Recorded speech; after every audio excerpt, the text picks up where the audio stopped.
नमस्कार दोस्तों, मैं Rajendra Kumar N30 news channel से। आज हमारे बीच में उपेंद्र मुनि शास्त्री जी हैं, जो कि जैन समाज से संबंध रखते हैं और जो है अभी अभी जो है ये जम्मू कश्मीर से पैदल पद यात्रा करते हुए पंजाब हरियाणा के रास्ते होते हुए करनाल पहुंचे हैं।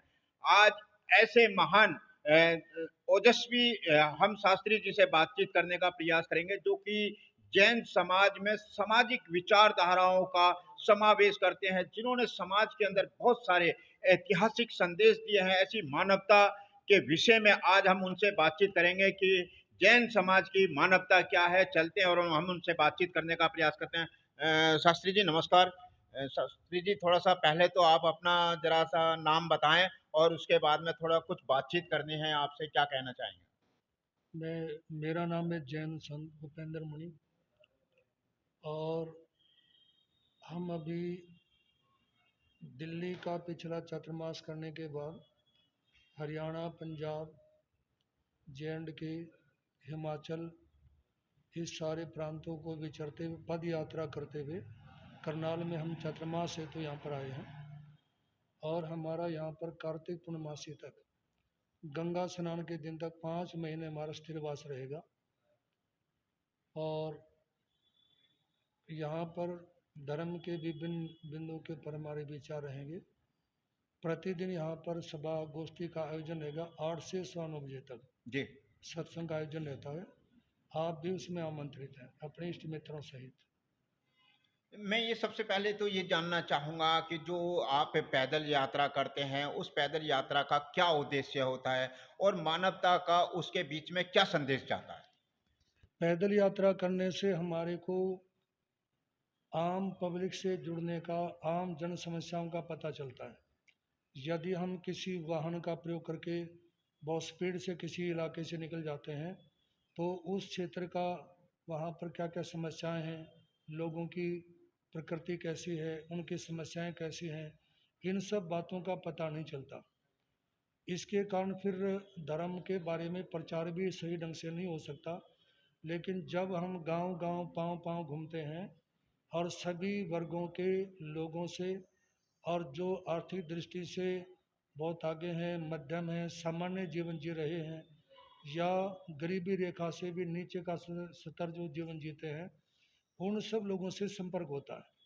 और वहाँ के जन जीवन को देखने के बाद अपन अन्य लोगों को प्रेरणा दे सकते हैं कि आप, जो लोग आर्थिक दृष्टि से कमज़ोर हैं, उन सब लोगों का सहयोग करें। उनके बच्चों का पढ़ाई में, विधवा बहनों का उनका आर्थिक योगदान करना है, या और जिस भी तरीके से मानवता की सेवा कर सकते हैं, वो सभी प्रारूपों में मनुष्यता की सेवा करने का भाव रखें।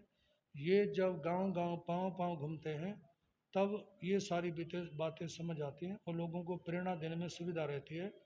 और जब प्रेरणा दी जाती है तो लोग सहयोग भी करते हैं। जी। तो मैं ये भी जानना चाहूँगा कि जैसे चतुर्मास होता है, चतुर्मास में जो है वो जैन समाज के लोग निकलते नहीं हैं। जो होते हैं वो क्या कारण क्या होता है, उसमें क्या ऐसी विशेषता होती है कि ये 4-5 महीने जो है कहीं भी नहीं निकलते हैं? उसमें क्या ऐसा संदेश जाता है? चातुर्मास जो 4 महीने एक जगह ठहरने की व्यवस्था है, उसमें जैन धर्म के भी सभी साधु साध्वी ठहरते हैं। वैष्णव परंपरा के साधु साधु भी चातुर्मास करते हैं। और महाराजा भर्तृहरि जो थे, जिन्होंने संन्यास लिया, उनकी परंपरा के भी, जिस समय वर्तमान में जो उत्तर प्रदेश के मुख्यमंत्री हैं, उस परंपरा में भी चातुर्मास करने का प्रावधान है। और 4 महीने एक जगह रहने के पीछे कारण, बरसात के जो दिन होते हैं, जी। उनमें चारों तरफ हरी घास खड़ी होती है, जीवोत्पत्ति ज़्यादा होती है। आप कभी भी यदि पैदल चल करके देखेंगे, रोड के पर बहुत सारे कीड़े हैं, मेंढक हैं, सांप हैं, नेवले हैं। वो इन बरसात के दिनों में वाहनों बाहर के निकल नीचे जाते मरे हुए होते हैं, क्योंकि वो जंगलों से जब बरसात होती है, हुमस होती है, उसे बाहर निकलाते हैं। तो उसमें उनकी सेफ्टी के लिए भी और अपनी सेफ्टी के लिए भी। दूसरा फिर, जब 4 महीने एक जगह पे रहते हैं, तो लंबे समय तक लोगों के बीच में रहने का और संदेश देने का अवसर मिलता है, जिससे लोगों को अच्छे तरीके से धर्म से जोड़ा जा सकता है। और कोई भी यदि योजना है, नया कोई कार्य करना है, उसमें लोगों को प्रेरित किया जा सकता है। जैसे परसों कुछ बंधुजन बैठे हुए थे, उनको प्रेरणा दी गई कि वो हर साल गरीब कन्याओं की शादी करेंगे, और उन्होंने निश्चित किया कि यदि कोई भी परिवार हमारे पास आता है तो 20,000 रुपये एक कन्या की शादी के लिए हम योगदान करेंगे। तो ये योग तब बैठते हैं जब कुछ दिनों तक ठहरते हैं, और वहाँ अनेक लोग संपर्क में आते हैं, उनका संगठन बनाए जाते हैं, उसके माध्यम से धर्म का प्रचार होता है। मैं एक चीज़ और भी जानना चाहूँगा कि जैन समाज में जो भगवान महावीर जी जो थे, उन्होंने हमेशा एक सामान्य इंसान को जीने की एक प्रेरणा दी, उन्होंने एक संदेश दिया। लेकिन आज वो जो है व्यक्ति जो है वो सामान्य जीवन ना जी करके सुख और लोभ में पड़ गया है। तो उसके लिए क्या क्या कहना चाहेंगे आप? जो भगवान महावीर ने संदेश दिया, मनुष्य जीवन धर्म श्रवण, धर्म के प्रति श्रद्धा, संयम में पुरुषार्थ हिदायत की जो प्रेरणा दी, वर्तमान जो युग है वो अर्थ प्रधान युग है। जी। इस समय लोग धर्म को, संतों को, रिश्तेदारों को, इन सब चीज़ों को महत्व कम देते हैं, क्योंकि अर्थ प्रधान युग होने के कारण लोगों का पैसे की कमाई और मान सम्मान, इन सब चीज़ों की तरफ भी ध्यान है। वो आत्म कल्याण की भावना के जो उद्देश्य थे वो वर्तमान में नहीं है।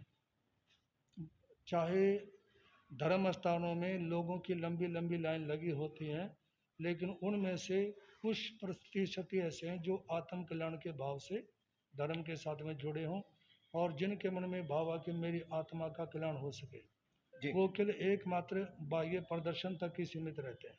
अच्छा, एक चीज़ और भी है कि जैन धर्म है, हिंदू धर्म है, सिख धर्म है, ईसाई धर्म है। तो ऐसे में जैन धर्म की क्या विशेषता है? ये क्या अलग है या सभी समाज के वर्गों के साथ में एक ही धर्म कहलाया जाता है? वैसे तो जितने भी हिंदुस्तान में अलग अलग जो परंपराएं हैं, धर्म का अपना कोई नाम नहीं होता। जी। जो भी नाम है वो नहरों के, नालों के नाम है। धर्म का अपना कोई नाम, धर्म का तो कार्य होता है। धर्म कहते हैं जिसमें जो व्यक्ति अपने लिए चाहता है वही सब औरों के लिए भी चाहना, ये धर्म है, और इसका अपना कोई नाम नहीं है। और धर्म की आराधना करने के लिए अहिंसा, संयम और तप ये जरूरी है।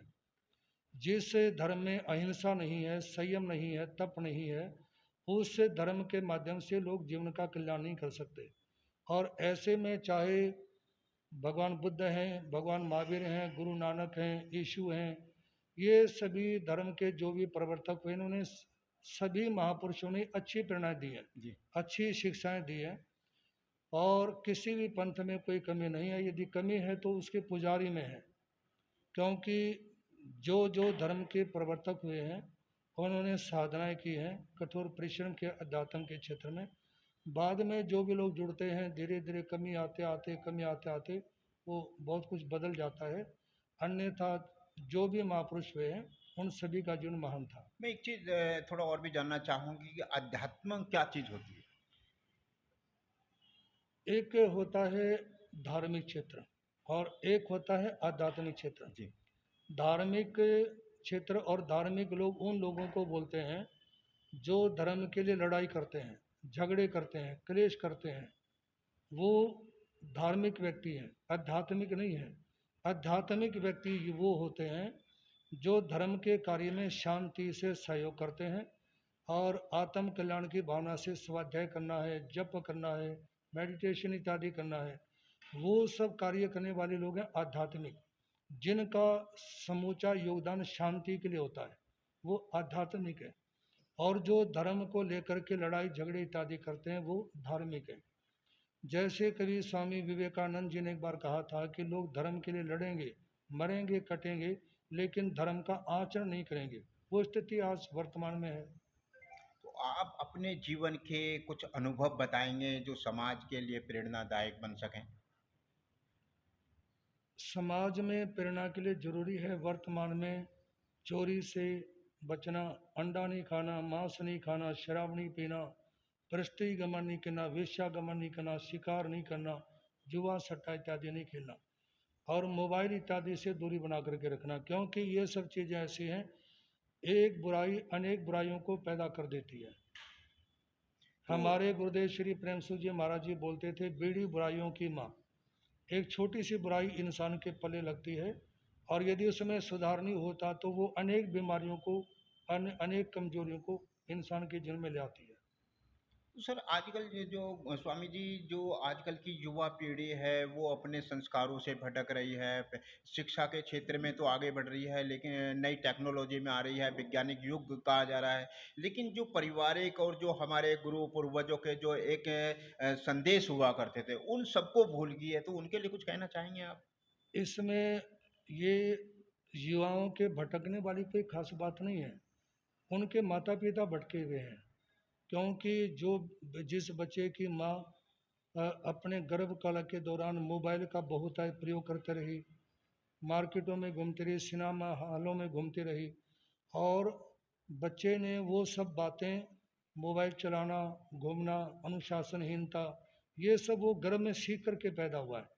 जैसे अभिमन्यु ने अपनी माता के गर्भ में रहते हुए चक्रव्यूह में प्रवेश करना सीखा, और यदि उसकी माँ चक्रव्यूह से बाहर निकलने की बातें भी सुन लेती अर्जुन से, तो अभिमन्यु को वहाँ नहीं मरना पड़ता।